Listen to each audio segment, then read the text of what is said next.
दोस्तों, जब से बिहार की सत्ता बीजेपी के हाथों से क्या गई, तब से ही बीजेपी में चिंतन मंथन शुरू हो गया। और उसी चिंतन मंथन को देखते हुए बीजेपी के कद्दावर मंत्री आरएसएस के चहेते नितिन गडकरी को आज संसदीय बैठक से बाहर का रास्ता दिखा दिया गया, यानी कि उनकी छुट्टी कर दी गई। ऊपर से बुलडोजर मामा की भी छुट्टी आज हो गई, और तो और शहनवाज हुसैन को भी बाहर का रास्ता दिखा दिया गया। अब इसे सहयोग कहा जाए या प्रयोग कहा जाए, बीजेपी को आईना दिखाने की कोशिश करने वाले मंत्रियों का क्या हाल हुआ है वो आप देख ही सकते हैं। कैसे उनको खुद ही बाहर का रास्ता दिखा दिया गया। अब देखिए ना, नितिन गडकरी साहब जो हमेशा अपनी साफ सुथरी राजनीति के लिए जाने जाते हैं, लेकिन उनको संसदीय बैठक से बाहर का रास्ता दिखा दिया गया। एक बात तो समझ में नहीं आया कि बुलडोजर मामा को क्यों बाहर किया गया। वो तो योगी बाबा के रास्ते पर चल रहे थे और बुलडोजर से लोगों के घरों पर भी बुलडोजर चलवा रहे थे, घरे गिरवा रहे थे। फिर आखिर ऐसा क्या हुआ कि बीजेपी ने बुलडोजर मामा को एक झटके में उनके पैरों से जमीन खींच लिया। तो चलिए आपको कुछ अहम जानकारी देते हैं, आखिर ऐसा क्यों हुआ। केंद्रीय मंत्री नितिन गडकरी को बीजेपी ने बेहद अहम संसदीय बोर्ड और केंद्रीय चुनाव समिति में जगह न दी।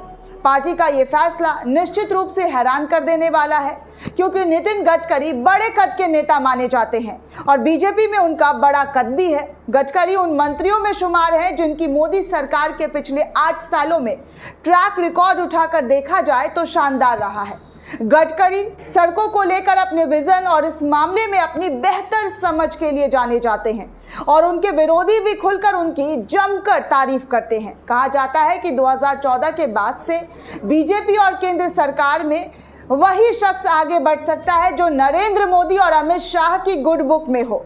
लेकिन गडकरी जो कि खुद राष्ट्रीय अध्यक्ष रहे हैं, उनका अपना भी एक बड़ा सियासी कद है, इसलिए वो मोदी शाह की जोड़ी के आगे डटकर खड़े रहे हैं। मोदी शाह की जोड़ी को आईना दिखाने से भी वो पीछे नहीं हटे हैं। गडकरी के बारे में कहा जाता है कि 2014 के बाद से ही उनकी सियासी उड़ान की जो रफ्तार थी वो धीमी हो गई। जो पीक पर थी वो 2014 से धीमी हो गई। साल 2019 के लोकसभा चुनाव से ठीक पहले नितिन गडकरी ने कई बयान दिए। इन बयानों को लेकर ये चर्चा हुई कि वो प्रधानमंत्री नरेंद्र मोदी और बीजेपी के तत्कालीन अध्यक्ष अमित शाह को आईना दिखाना चाहते हैं। हालांकि इस पर विवाद होने के बाद उन्होंने सफाई भी दी।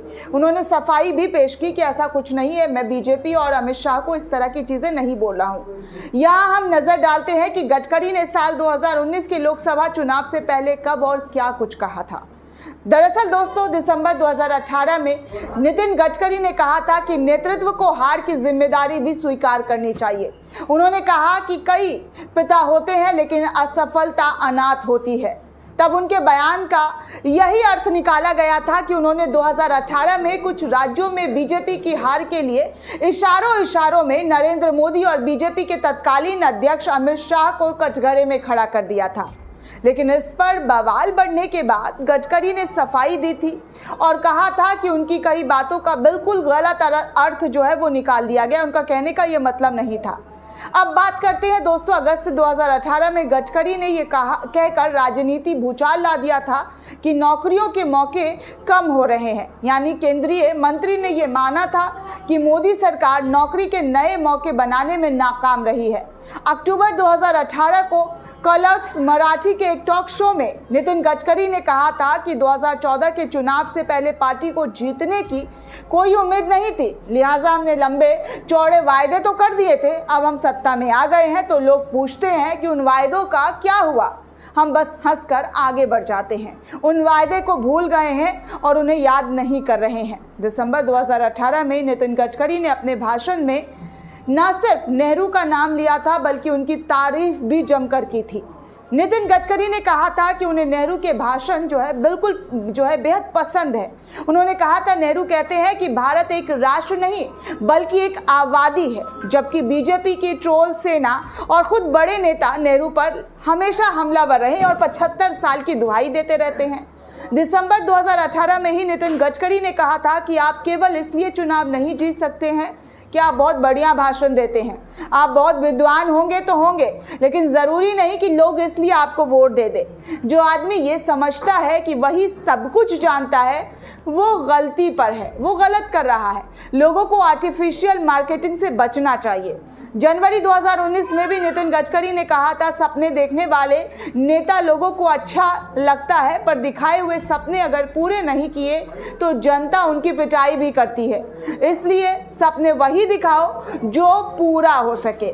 मैं सपने दिखाने वालों में से नहीं हूँ। मैं जो बोलता हूँ वही 100% डंके की चोट पर पूरा करता हूँ। यहाँ पर आपको याद दिला दूँ दोस्तों, भारतीय जनता पार्टी की तरफ से घोषणा पत्र में बहुत सारे जनता को सपने दिखाए गए थे। 15 लाख याद ही होगा, काला धन भी।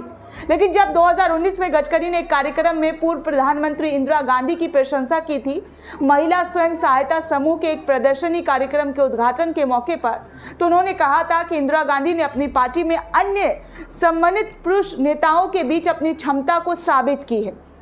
क्या ऐसा आरक्षण की वजह से हुआ है? नितिन गडकरी उस नागपुर से आते हैं जहां आरएसएस का मुख्यालय है दोस्तों। उनके संघ से काफी नजदीकी रिश्ते भी हैं, इसलिए मोदी को दरकिनार कर गडकरी पर तो दांव नहीं खेलना चाहते। जुलाई 2022 में नितिन गडकरी ने कहा था कि देश की राजनीति इस कदर खराब हो गई है कि कभी कभी उनका मन करता है कि वो राजनीति से संन्यास ले ले। नितिन गडकरी ने यह भी कहा था कि मौजूदा हालातों की राजनीति में और महात्मा गांधी के समय की राजनीति में बहुत अंतर हुआ करते थे। गडकरी ने यह भी कहा था कि जिस समय देश आज़ाद हुआ था, उस समय की राजनीति में देश विकास और समाज के लिए बातें होती थी, विकास के लिए बातें होती थी, समाज के लिए बातें होती थी। लेकिन अगर हम आज की राजनीति के स्तर को देखें तो चिंता होती है कि हम कहाँ पहुँच गए हैं। आज की राजनीति पूरी तरह से सत्ता में बने रहने के लिए हो रही है। कहा जाता है कि नितिन गडकरी आरएसएस की कृपा से ही बीजेपी के राष्ट्रीय अध्यक्ष बने थे दोस्तों। उनकी अगुवाई में हाईवे, एक्सप्रेसवे का काम काफ़ी बेहतर हुआ है। उनके कामों की तारीफ भी अक्सर सुनने और देखने को मिलती है। कहा जाता है कि कैबिनेट में वो अकेले ऐसे मंत्री हैं जो प्रधानमंत्री मोदी से एकदम अलग राय रखते हैं, उनके विचार एकदम अलग हैं। 2024 के लोकसभा चुनाव में अभी 1.5 साल का वक्त है और ऐसे में बीजेपी ने नितिन गडकरी जैसे बड़े नेता को संसदीय बोर्ड और केंद्रीय चुनाव समिति में जगह ना देने का क्या जोखिम उठा सकती है, इस बारे में सोचा जरूर होगा। ऐसे में सवाल यह है कि क्या बेहद मुखर होने की वजह से नितिन गडकरी को संसदीय बोर्ड और चुनाव समिति से बाहर का रुख दिखा दिया गया। महाराष्ट्र से आने वाले नितिन गडकरी के बारे में कहा जाता है कि साल 2014 में प्रधानमंत्री मोदी और अमित शाह के निर्देश पर देवेंद्र फडणवीस को महाराष्ट्र का मुख्यमंत्री बना दिया गया और उसके बाद फडणवीस ने भी चुन चुन कर गडकरी के करीबियों को किनारे लगा दिया गया और इससे गडकरी की राजनीति ताकत जो है वो कम होती हुई चली गई। ये भी दिलचस्प है कि गडकरी को तो चुनाव समिति से भी बाहर रखा गया है, लेकिन फडणवीस को भी इसमें जगह दी गई है दोस्तों।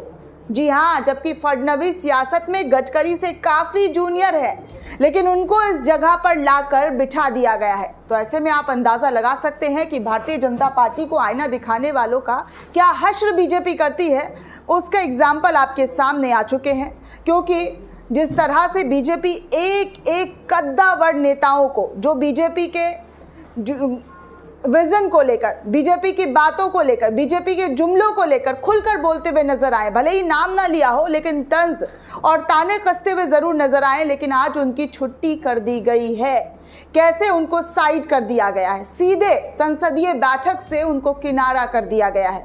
आपके मन में क्या लगता है दोस्तों, आप क्या सोचते हैं, हमें कमेंट सेक्शन में ज़रूर बताइएगा। साथ ही साथ नेशन 360 को ज़्यादा से ज़्यादा लाइक, शेयर और सब्सक्राइब करना बिल्कुल भी ना भूलें।